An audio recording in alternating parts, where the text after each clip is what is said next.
excited about the opportunity to talk to you all today about the Bombshell battle plan. And I know that there have been a lot of folks that have called us in reference to Mark Skousen's newsletter, Forecasts and Strategies, and the marketing piece that they have done to literally millions of Americans at this particular point in time. And so we felt that it was important for us to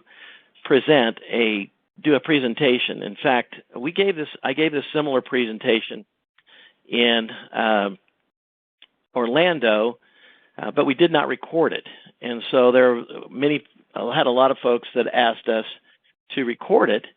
And so that's what we're going to do today. We're actually recording this presentation. And so if you don't get it all, or you have to leave or whatever, we're going to have it recorded for you. But today we wanted to talk about your IRA specifically, and I hope that everybody that's here on the call has an IRA or a 401k, some kind of qualified account. And in fact, at times I'll just reference it as an IRA, but I'm referencing all qualified accounts, not just an IRA. So we're going to be talking about some strategies, and the main thing that I want to talk about is how to maximize your IRA, how to maximize it, to get the most out of it, most juice out of it. Now, you have been accumulating this money throughout the years. You've deducted it from your taxes. The money has been accumulating and compounding in a tax-deferred environment. But at some point in time, we have to pay the piper. $1 out of an IRA is taxed as $1 of new income to you in the year following the distribution. And that's the way it is. That's the way it was set up. You agreed to it, and we've accumulated this money along the way in our lives. One of the strategies that I'm going to talk to you today about is how to eliminate the tax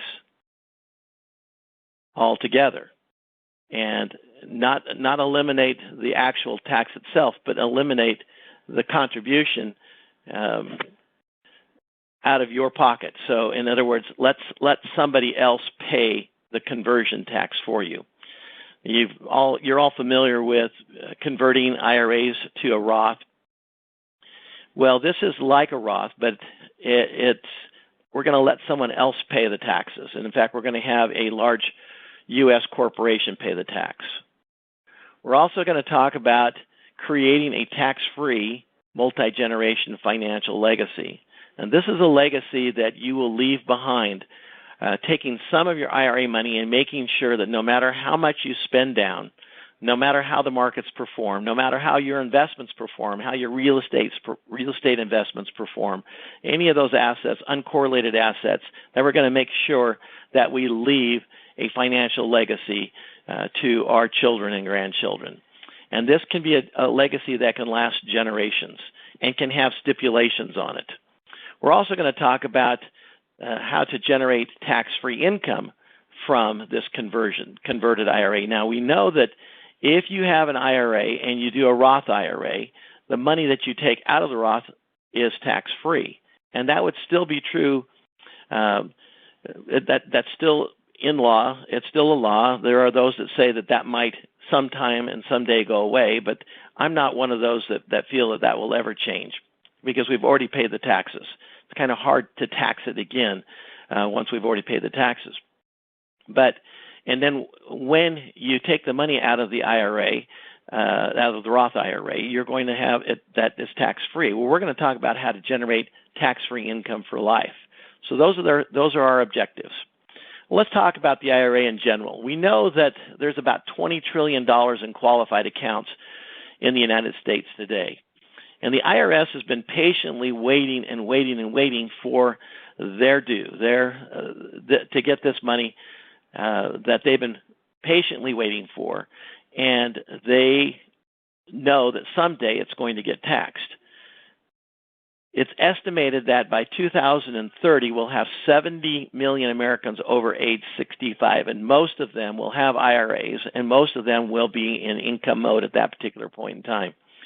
And That income mode can either be income that you're taking out because you need it, you need to live on it, or because you're forced to take it out. So there's two phases of an IRA. There's the accumulation phase, and most of us are in that phase where we're building this money. We've been building it through the years. We've been taking all of the risk. IRAs and Roth IRAs are all us. We are the risk takers here. And in 2008, when the market collapsed, there were people called me and said, David, I had $1 million in my IRA. It's now worth $500,000. It was with TD Ameritrade. What am I going to do? What can I do to shore this up? And that's the accumulation phase. All along, we have been assuming all of the risk. Then there's the distribution phase. That's when we take the money out. Now, we know that if we take the money out before 59.5, we have to pay a 10% penalty as well. So not only do we have to pay the income in the money that we take out, but if we take it out before 59.5, we have to pay a 10% penalty tax on top of that. And so we're in a situation where we usually try to hold off taking distributions until we are 60 years old. We know that there are some lesser-known rules called 72T that allow us to take money before 59.5 without having to pay that 10% tax. But there's a trick to that, and if you want to get into that, if that's your situation, certainly talk with us, and we can show you how to work 72T to your advantage. But let's just talk specifics about the required distribution. So, and the R in required in the RMD means required. You've got to take the money at age 70.5. And before we get into the distribution phase, though, in speaking with clients throughout the years, I came up with a list of 20 questions in what's called a personal qualified accounts evaluation form. And if you would like to have a hard copy of this, we'll download it to you and we can send it to you email. But if you'd like to have a printed, colored copy of it, call my office, Cindy or Sarah, and ask them for a copy of this personal qualified account evaluation. This is your form. This is a form that you should fill out periodically because your IRA dynamics are going to change from year to year. And so you're going to want to have it in a situation where you answer these questions continuously. This should be almost an annual event. And so, again, it's a form that's downloadable. It's on our website. It's also, again, you can just call the gals and they'll send it to you, a hard copy of it. We'll even send you several copies if you would like. Let's just look at some of these questions, though. These are key questions that you need to ask yourself. One of the 20 is, what is the current value of all of your qualified accounts? And the reason why you want to know that, especially as you approach 70.5, is because the required distribution is going to be based on all accounts, on every dollar that you have. And so if you have some over here and some over there, whatever, you have to consolidate them all, and the RMD is based on the value of all of that. But what's the value of all of it? When will you need all or a portion of your required distributions to sustain your lifestyle? Are you going to have to live off your IRA? Is this something that is going to be required of you to sustain your current lifestyle? Another key question that you need to ask yourself is, who is your primary beneficiary? And make sure that you check this periodically. We were working with a gentleman the other day, and we were going over his estate and found out that his IRA beneficiary was his former spouse. And that's not necessarily a big problem in the fact that it could just be a recent situation. But he was married to his current spouse for 20 years. So his previous spouse 20 years ago was named as beneficiary, and he never did change that. So you want to make sure that you know who this primary beneficiary is. Who's the money going to go to when you pass away? And your custodians, your TD Ameritrade, your Schwabs, they're pretty good at distributing the money to that primary beneficiary, but they usually distribute it in a lump sum. They are not distribution experts. So you're going to want to understand what your goal is here in distributing the money to your primary beneficiary. We know that if your spouse is your primary beneficiary, she can roll that IRA into her own IRA, or she can roll it into yours, depending on which RMD factors are the most favorable. The next question you want to ask yourself out of these 20 questions is, who is your secondary beneficiary? So who is going to get the money should you both pass away, you and your spouse pass away? Who's second in command here? Who's going to get the money next? And then have you considered establishing some kind of distribution conditions or requirements? Now, if you have your regular custodians as the IRA beneficiaries, as the custodians, and you have a secondary beneficiary, they'll just give that secondary beneficiary the money straight up in a lump sum. So if your beneficiaries are in a substance abuse program, they're still going to give them the lump sum money.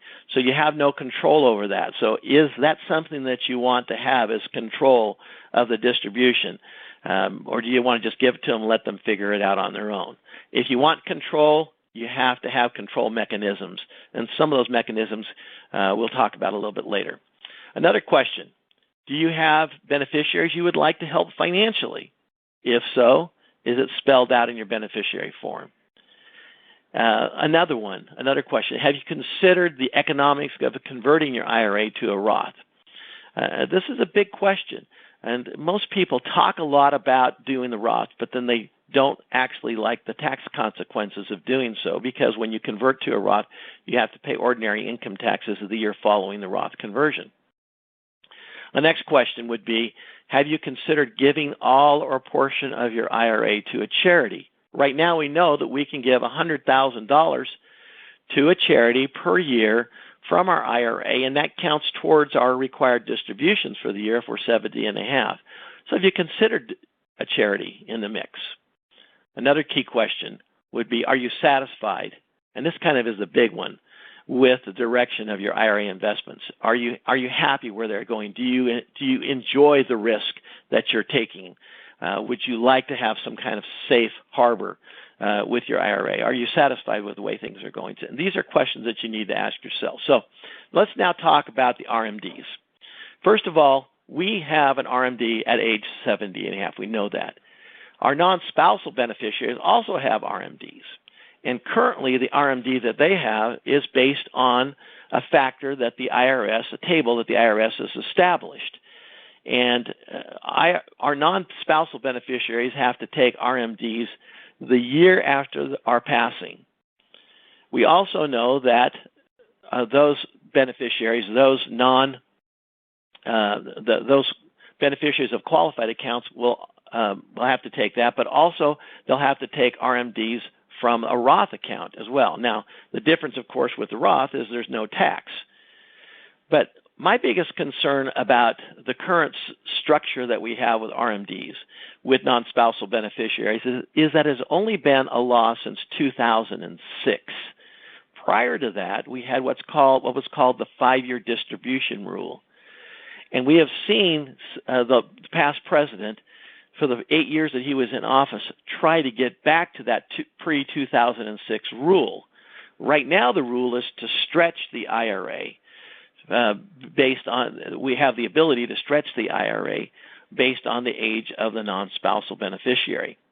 Well, I personally think that that law is going to change back to the 5-year rule, and I think it's going to change sooner than later because Congress needs the money.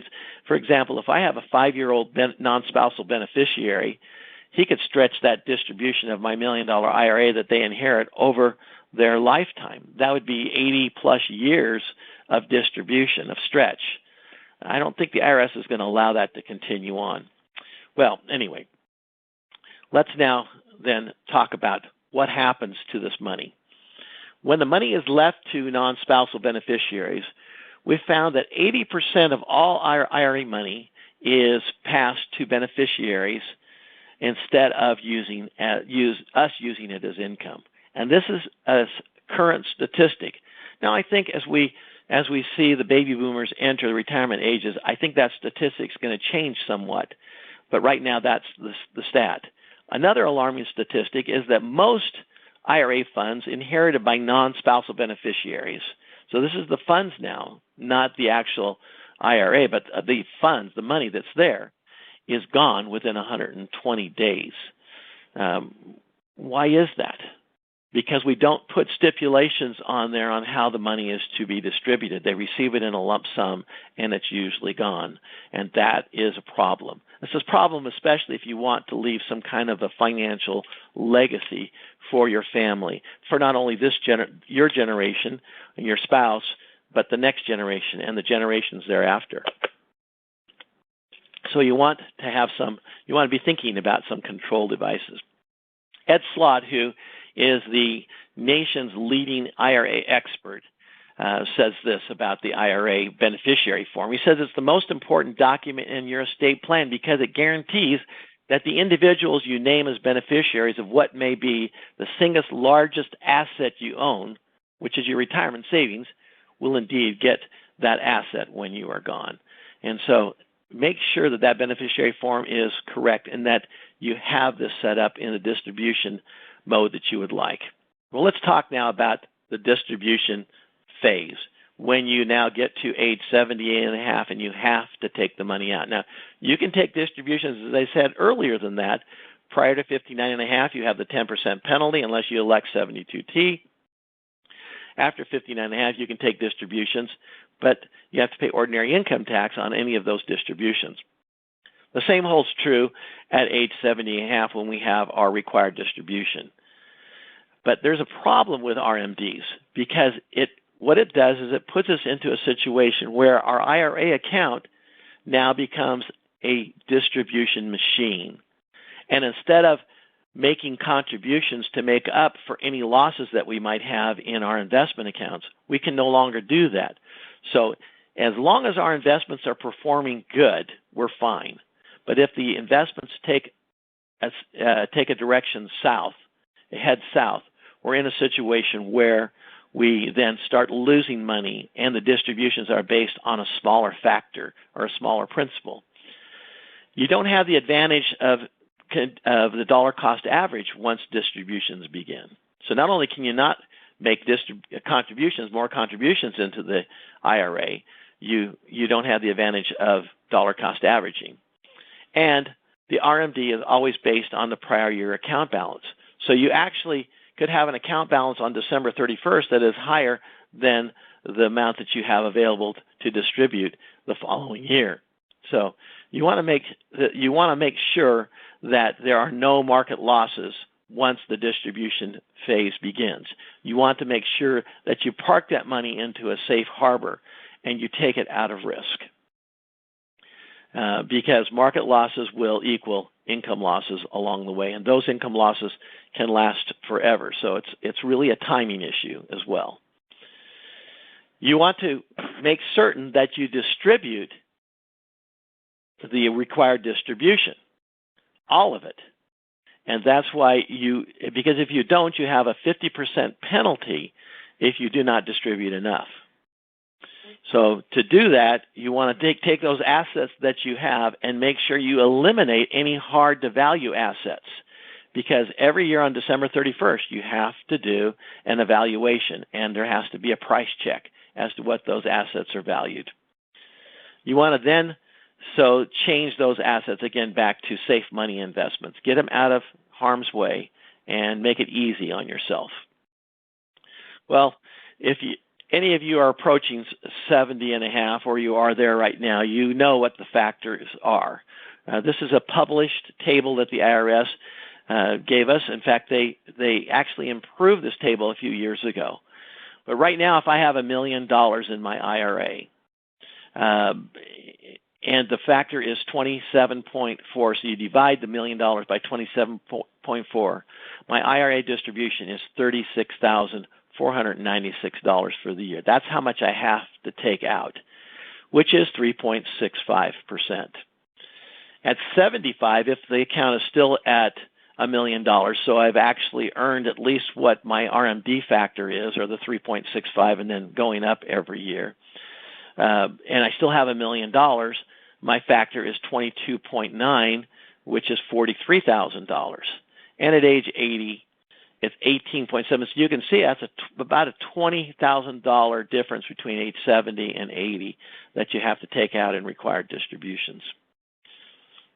Next question then is, well, what if I don't need the RMD? Now, there are many that absolutely desperately need that RMD. In fact, they're taking money aggressively out of their IRA to live on, and that's fine. That's what you save that money for. But as I showed you earlier, the statistic says that only 20% of our RMDs and our IRAs are used for income. The rest of it is left to named beneficiaries.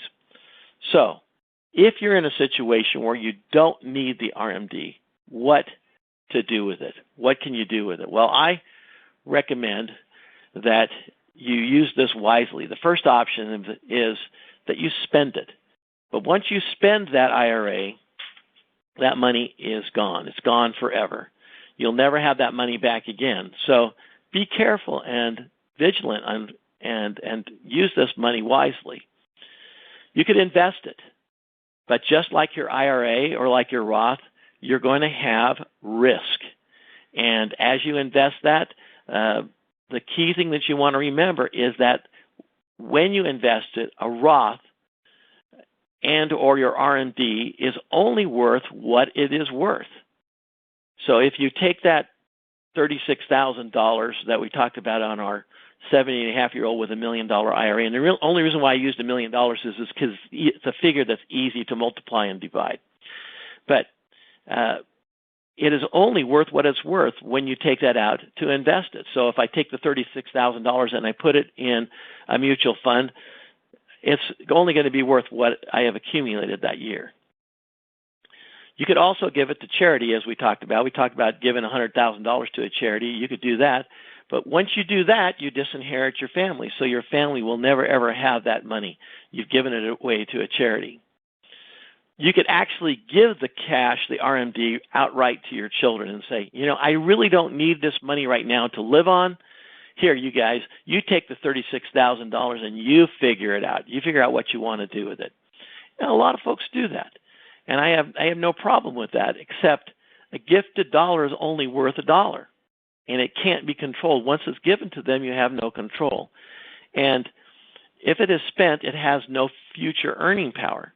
So there is another option, and I believe this is the best of the four options that I've given you thus far. It's the fifth option. It's called the RMD leverage strategy. Now, many of you that have received the Bombshell Battle Plan report have read about this RMD leverage strategy, and hopefully all of you have received the report either electronically or a hard copy. If you want to get a hard copy of it, I'll give you some information here at the end of our webinar, and I'll tell you how to get the hard copy of it. Many of you have received my best-selling book, The Family Bank Strategy. If you haven't, you can get it on Amazon for $24.95, or you can get it. There's a special opportunity here. We're going to let the listeners today get that book. But I would encourage you to have that companion book to the Bombshell Battle Plan, because it delves into a lot of these things a little deeper. But the RMD leverage strategy, so I'm taking the unwanted RMD and I'm going to supercharge that gift. So instead of just giving my children the $36,000, I'm going to supercharge it. I'm going to guarantee that no matter what happens to my investments, no matter what happens to all of the assets that I have in my IRA, that this RMD is going to be a guarantee future gift to my kids. No matter how much I spend down, this money is going to be there. No matter how poorly I do in investments, it's going to be guaranteed to my kids. And that I will have complete control all the way throughout. Not only when I distribute it to them, but when I'm gone, I'll have complete control over it. The key to this, though, is you're taking this RMD that you're going to pay taxes on in the year following your RMD, and you're going to take that and you're going to convert it to a totally tax-free inheritance, 100% tax-free, income and estate tax-free. And this is key. So the RMD leverage strategy provides those key benefits. So let's look at an example. Let's now assume that I have a client that is this 70 and a half, and he's 70. Let's say for our example purposes, he's 70 and his wife is 70. And the RMD factor is 27.4, so it's $1 million IRA, and so it's $36,000, as we said earlier, is his required distribution. And he's going to pay 25% in taxes on this. He's not necessarily in the 25% tax bracket. The tax on that $36,000 would be 25%. So that would leave him with a net $27,372. By implementing the RMD leverage strategy through a joint and survivor life insurance policy, we call it a JLS or joint option, they would immediately, if they set up the wealth creation plan, be insured for $1.5 million. So that means that if they had put in the $27,000 and both passed away the next day, their family would receive $1.5 million tax-free. That's in the wealth creation strategy. As you can see, that's a significant return on my investment. But I'm going to pay that $27,000. I'm going to make that deposit $27,000 every year till we're age 100. So the wealth creation factor then continues at $1,500,000. So it doesn't increase; it just stays at $1.5 million. So day one, it's worth $1.5 million, and day 10 and 10 years. 20 years, it's $1.5 million. And that's called the wealth creation strategy. A lot of folks do that. A lot of folks implement that. But I recommend that you consider the family bank strategy instead of just the wealth creation. You can see the life insurance benefit that you're going to create is a little bit less, about $100,000 less. But you're also going to be building up a tax-free family bank account. And you can see that in the 10th year, that account is worth $300,000, and in the 20th year, it's worth $800,000.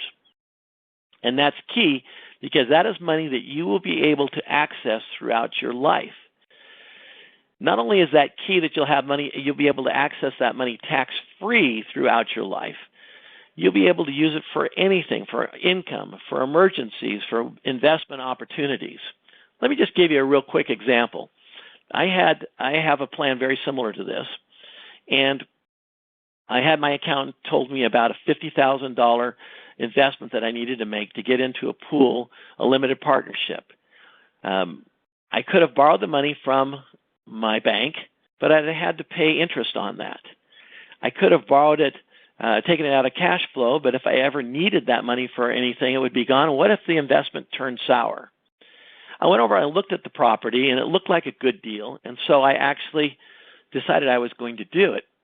But rather than use a bank or my cash flow, I called the insurance company up, and I had about $250,000 of cash in my policy. And I borrowed from the insurance company the $50,000, using $50,000 of my $250,000 as collateral for the loan. I then took that $50,000 that the insurance company gave me, and I invested it. And lo and behold, I was able to turn that $50,000 within a year about 8 times. I explain this example in my book, in the Family Bank Strategy book. But the key is that had I have died, it was $1 million policy that I had on myself. Had I have died while that loan was outstanding, my family would have received $950,000. That's how the loan would have gotten paid back. But because I parlayed it, I just put the money back in. We have clients that are using this cash value for large purchases like cars, like vacations. You can use this cash for anything. A lot of clients use this cash in the family bank for income. They turn this cash into tax-free income for the rest of their life. If you want to see how this specifically worked for you, the RMD leverage strategy, may I recommend that you call Sarah or Macy and schedule an appointment with myself or Todd, and we'll go over the logistics on how this would work for you, because everybody will be different. But this example here is for a 71-year-old male and a 71-year-old female. Look at the return on investment for the life insurance on the family bank strategy. In the 10th year, it would be a 29%.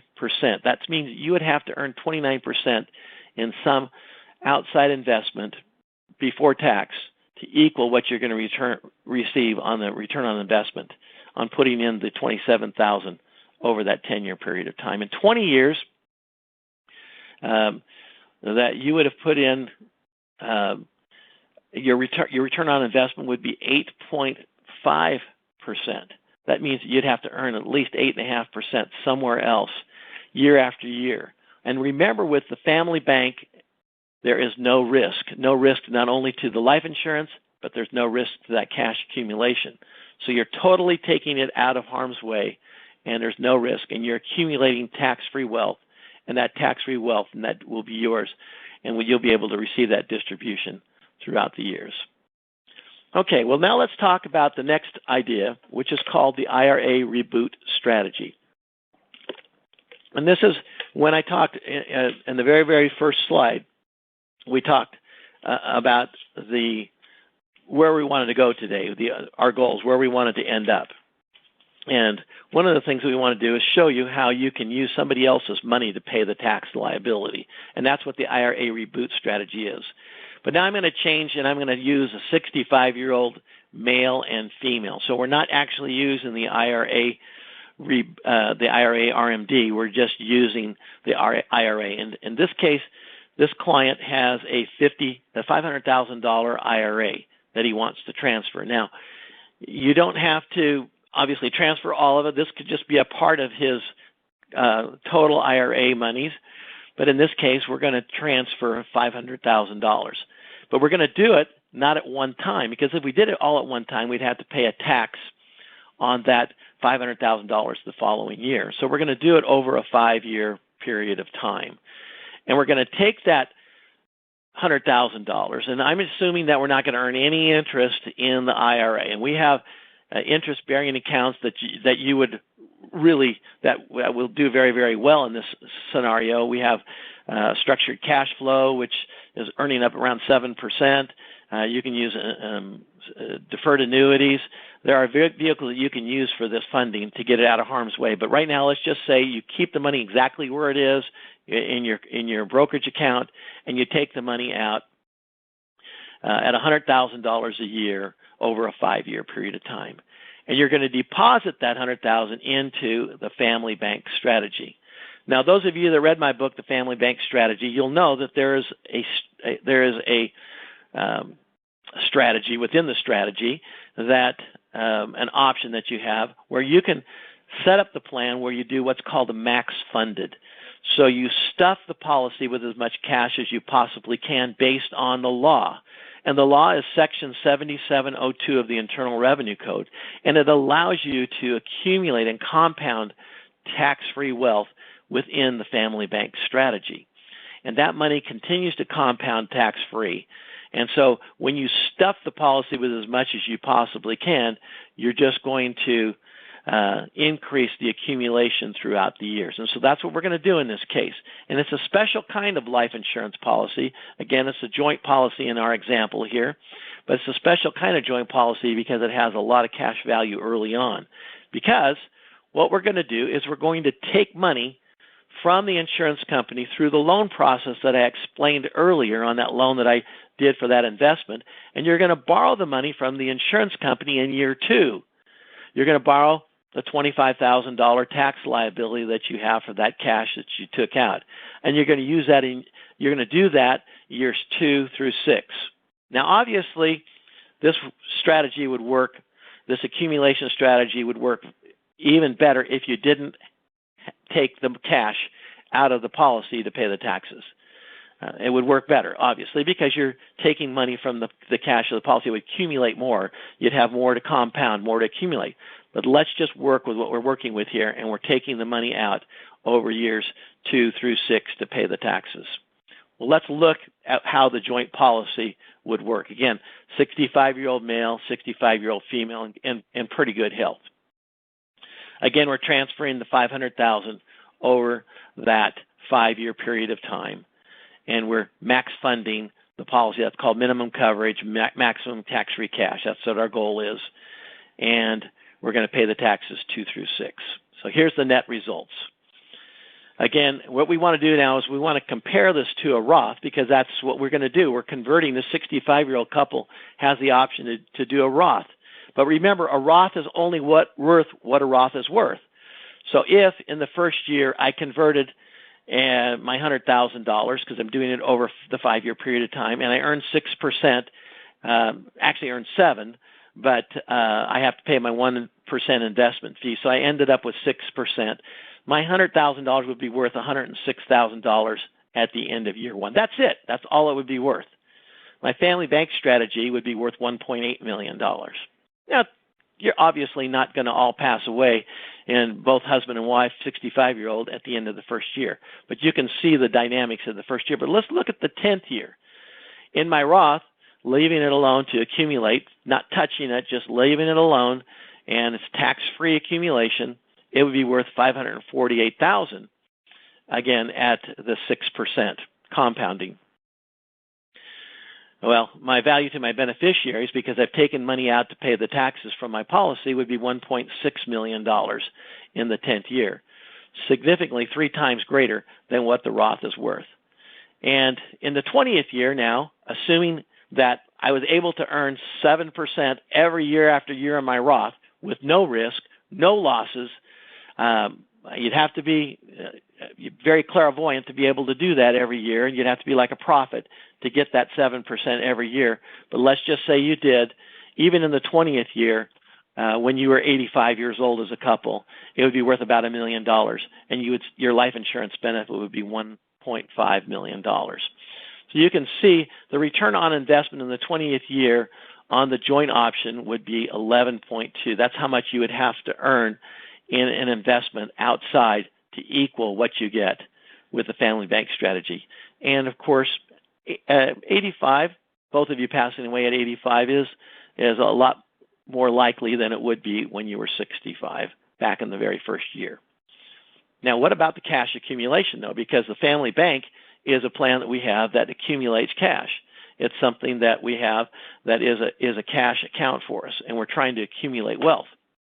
Well, in the family bank, you can see that at the end of the 10th year, you would have $541,000. You'd have $611 in the Roth, but you wouldn't have the life insurance benefit, so the Roth would only be worth $611, whereas the insurance would be worth $1 million. The insurance in this case would be worth $1.8 million, and the $1.6 million in the 10th year. In the 20th year, the Roth and the family bank strategy cash value would be about the same, all things being equal, earning the same return, 7% in the Roth account minus the 1% investment fee, and earning the indexed account of 7%. Now, obviously, I'm not going to have time today to get into how we get to that 7% in the indexed account, but that has been the average return over the last 20 years in indexed universal life. If you back test it past 20 years, just using the S&P 500 as the marker. Well, what have we done here? On the joint option, we have created several key advantages. The first thing we've done is we have taken out of our estate $500,000. Now, we've actually removed it from our estate, so therefore it's not going to be part of our estate tax or inheritance tax in the state of New York or Washington. It's not going to be a part of those assets because it's out of the estate. We've also increased the estate initially to $1.8 million. We've paid the conversion tax of $125,000. And then in year 10, we have a net $541,000. In year 20, we have $1 million. This money, this is cash that we're building up that's tax-free. And that cash can be turned into lifetime tax-free income if you want to. You can set it up one way and change it later. You can set it up for a legacy play, or you can set it up for an income play. The key is that this is your tax-free account that you're building up. And it's very difficult for people to get to change their clothing from taxable to tax-free. But this is a total tax-free opportunity. And if you take this out of income, there are no 1099s. There's nothing to report. There's the IRS doesn't take account of this. There's no reportable income, and therefore other income that gets taxed, such as Social Security income, would not play into this. It would not be a factor in that. So that's very key that you have that. Now, let's just, for the remaining moments that we have, let's talk about a single life option in using the IRA reboot concept. So we've talked about a joint option. Now, and that's usually the most economical way to do it because the cost of insurance is significantly less, and therefore you're able to maximize Section 7702, the tax-free code. But let's just say we're looking at a single life. And let's just say we have a female 60 and she's in pretty good health. And again, we're doing the same contribution over a 5-year period of time. We're spreading the tax over 5 years, so we're doing the IRA distribution over 5 years. And there are 3 basic options that you can consider. When you call us, we can show you all 3, or you can say, I want this particular option. And you can do this with the joint policy as well. For the joint policy, I kind of showed you a middle-of-the-road one. But first option would be to do what's called an accumulation option. So where they say, I just want to take the $100,000 a year for 5 years. I want to convert it. I want to pay the taxes through the cash value, but I want the cash value to accumulate so that I can have this huge tax-free cash event for later distribution. And you can see that in the 15th year, by doing this, paying the taxes year 2 through 6, you're going to have about $600,000 in cash accumulated. In 20 years, almost $800,000 in cash accumulated. And that's key because that is money that's there for you to use for major purchases, for investments, for opportunities, and to convert to the second option, which is the cash option. You don't have to decide to take the cash option up front. You can just leave the money to accumulate and then convert it to cash. But if you said, well, David, I want to set it up so that when I am, in this case, she's 60 years old, so I'm 76 years old, I'd like to start taking income for the rest of my life. What kind of income is this? This is tax-free income because you're taking it out through the loans through the insurance company, and there's no 1099s. But you can stipulate in the policy that that income is guaranteed for the rest of your life. And that's what we're doing here. So that'd be $75,000. Now, you were insured for the same amount initially, but in year 16, you converted the cash to tax-free income for the rest of your life. And you can see the effects in the 20th year here. As you can see in the 20th year, the effects of the life insurance benefit by taking this income out over that period of time. The next option would be the legacy option. And in this option, you say, I really don't really need any of this cash. I mean, I want cash, but I don't need it. That's not what my focus. And I don't really need the income, but I want to have more of a legacy. I want to leave more behind for my family. Well, this here would be the legacy play. You would still see we have significant cash value. In fact, we have $500,000 in 20 years, but our life insurance benefit is $1.6 million instead of $1.1 million here in the policy if you use this straight up like in that scenario. So again, all of this is assuming a 7% return. Todd can show you specifically how that is attainable. It's very logical, attainable. But if you said, well, I don't think you can attain 7%, this works using a 6% option. So let's just see what we've accomplished. What have we done here? Well, with our 60-year-old, we have created a tax-free wealth transfer of $500,000, just the same as we did with the joint. We have a tax-free increase in the estate of $1.5 million. We've paid the conversion taxes. We have the cash account available to us. We can also take out income if we want for the rest of our life. We can convert that to income. And we have reduced the future income tax liability when we take that income. But one key element that wasn't on the joint plan straight up was the long-term care benefit. And if we do individual plans, we can have what's called an individual long-term care benefit, which will pay out a long-term care cash, tax-free cash of $10,000 a month for 50 months coming out of the life insurance benefit, but it's tax-free coming out for long-term care. On the joint option that we looked at earlier, you can have that on the surviving spouse. that option is available to you. But on the individual plan, we usually include this in every plan that we don't do any income with the income strategy that we talked about earlier. So let's, in conclusion, before we open it up for questions, I wanted to talk about Ed Slott's recent statement that he made on his PBS broadcast. He says, by leveraging your taxable retirement assets into tax-free life insurance, you have the ability to turn a highly taxed asset like your retirement account into many times its current value. And so true is that. And Ed is a CPA. He has nothing to. He's not an insurance guy. He believes that this is the best way to do it. In fact, in his a recent article, he suggested that this is way better, not only than a Roth, but just keeping the money in your IRA. Well, we've talked a lot about a lot of concepts here, and I've gone very, very fast to get us into our webinar mode here. We'll do this again, and maybe in a different version. But what you're going to want to do at this point is you're going to set a time to talk with myself or Todd about your specific scenario. I just used examples of 71-year-olds and a 65-year-old and 60-year-olds as a generic idea, but you are all individuals. You're specific. What if, though, you can't qualify? What if you're just totally uninsurable and you can't qualify for insurance? So this is way out of your reach. If you have family members like children or grandchildren, you can actually use them as the insured.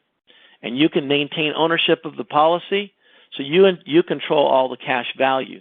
And then when you pass away, ownership reverts to the kids. We call this the multi-generation strategy. And sometimes it works even if you are insurable. It works better because you may be 80, 81, 82 years old, and therefore it doesn't work. The family bank idea doesn't work quite as effective. The wealth creation works fine, but the family bank doesn't work quite as effective. And so a lot of our clients are using their children and insuring their children. Then when they pass away, the ownership of the plan transfers to the kids, tax-free. So then they have not only do they have a tax-free account, cash account that they're building and accumulating, they will have the life insurance benefit that will benefit eventually your grandchildren and great-grandchildren. So you're going to want to sign up for a complimentary consultation. Just call the toll-free number that I'm going to show you here in a second. Most of you have that number because you've called in for the reports. But we'd like you to, if you could, fill out this RMD leverage strategy or IRA reboot analysis request form before our appointment. And you can get that by asking Sarah or Macy to send it to you. It's also on our website, but you certainly can have access to that. And we'd like you to complete that before the interview if you could. It's also highly recommended that you have the companion book, The Family Bank Strategy, and we're making it available. You can get it at Amazon.com for $24.95, but you can also get it today, and we'll also send you a hard copy of the Bombshell Battle Plan special report for $9.95, which basically is our cost of printing and shipping, just getting it out to you.